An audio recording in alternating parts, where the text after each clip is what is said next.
Alright, what's going on, guys? In light of the recent Elden Ring DLC trailer, a new hunt has started in the base game of Elden Ring to reevaluate a lot of the things we thought we knew about the lore, primarily with the main aspects of the trailer such as Mesmer and Miquella, but there are so many small details within that trailer that we can take pretty much anything from the base game and find something that relates to it within the trailer and in the Land of Shadow, which is exactly what we're going to do today. And the topic I want to be taking a look at is this character here, this yellow monk figure with this wicked golden spike going through him. Because even though this is one tiny scene in the trailer, there's a lot here, because it ties in with a lot of themes present in Elden Ring that have been very mysterious in the past, and I also believe it may hold the secret to what Miquella was doing in the Land of Shadow. But as we get into all that today, let me remind you about Strength Build, an online personal training service where we provide one-on-one coaching, curated workout programs, and 24/7 resources so that you can run a strength build both on and off the game. We have a few more spots available for the one-on-one training, so if you want to check that out, head on over to patreon.com/strengthbuild, and I look forward to helping you all along your fitness journeys. But now let's talk Elden Ring.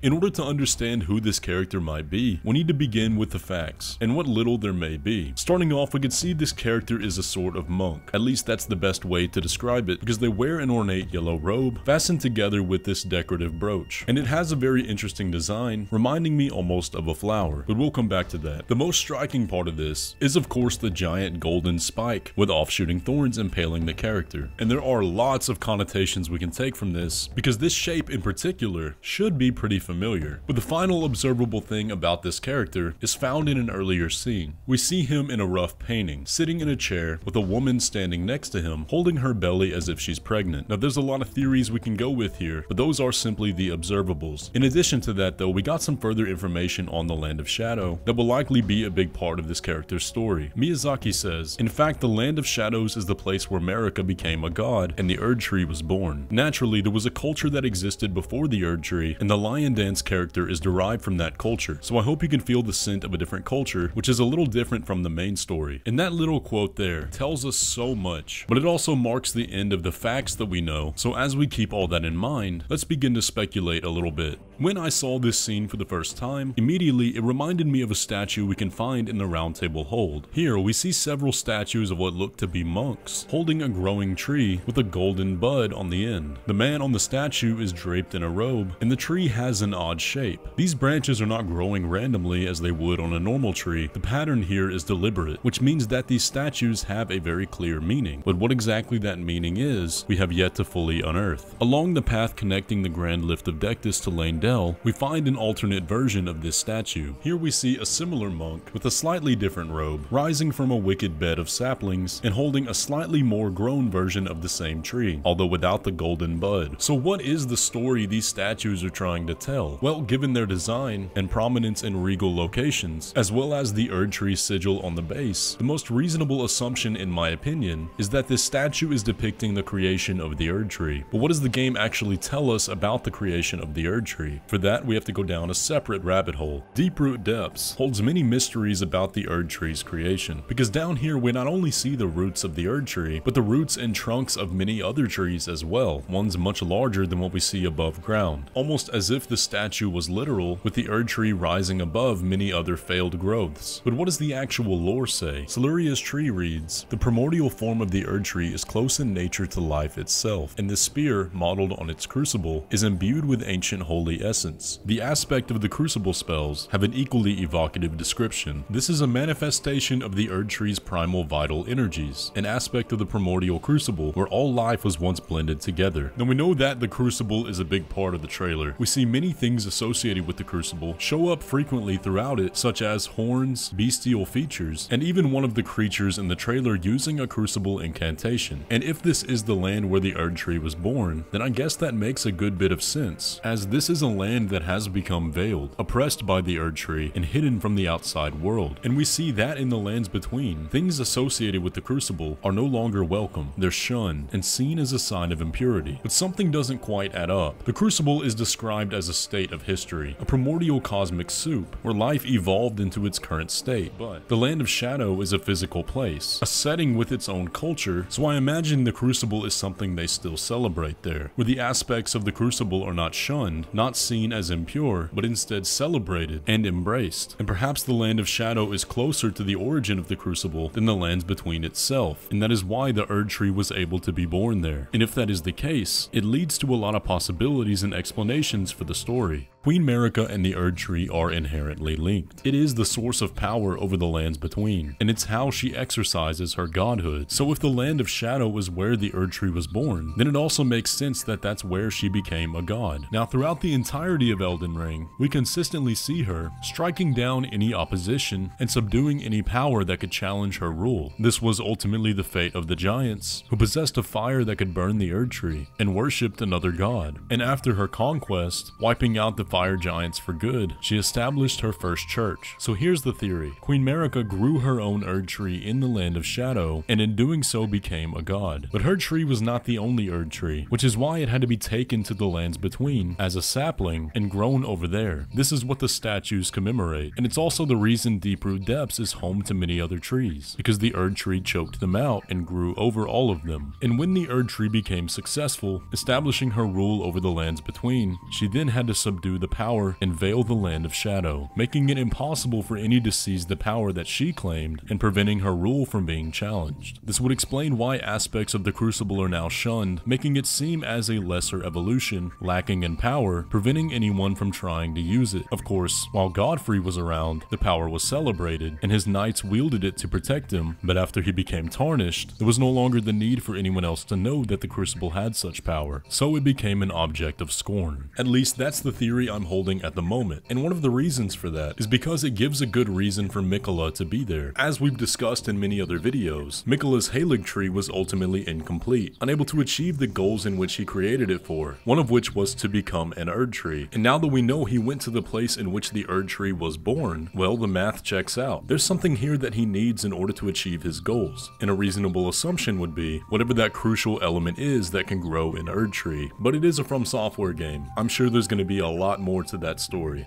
But what does this have to do with our Erdtree Monk character, as I'm calling him? Well, let's take a look at this golden spike. Throughout Elden Ring, when we see objects with a lot of these off-shooting spikes, they tend to be related to curses or punishment, such as the Black Knives or the Sword of Milos. So based off those, it looks like we have a similar situation here, that this character is the victim of some kind of curse or divine punishment. But looking at the spike itself, it's golden, and in my opinion, looks like the sap that's falling from the Shadow Tree, as if it's been hardened or crystallized, and the protruding spikes look very similar to the way the other tree is constricting their Erdtree. And one other point that I can't help but notice are the way the branches look on the statues. They don't look like branches at all. They look like the kind of spikes you'd see on one of these cursed weapons. It's actually almost identical to the death ritual spear, but I'll be honest, I'm not quite sure what the connotation of that would be. So I'm curious what you guys think.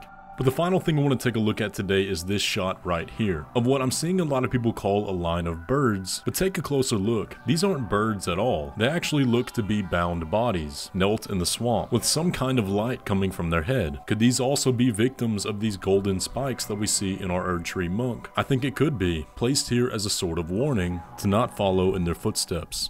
I think the character we spoke about today is of a group that grows these Erdtrees, or at least used to, before they became cursed by Marika, a curse that prevented any more Erdtrees from being grown after hers became the primary one ruling the Lands Between and veiling the Land of Shadow. And now Miquella has come to seek that same power, whether it be the Crucible or something else, so that his order can be enacted. But again, this is all just a theory we have right now, and it may turn out to be entirely wrong. The beautiful thing about this time leading up to the actual release of the DLC is that we get to speculate like this and explore potentially new ideas. But I am curious to hear what you guys think about all of this. So with all that, if you enjoyed today's video, be sure to leave a like on it and subscribe if you're new around here. Check out the strength build down below, and I'll catch you in the next one.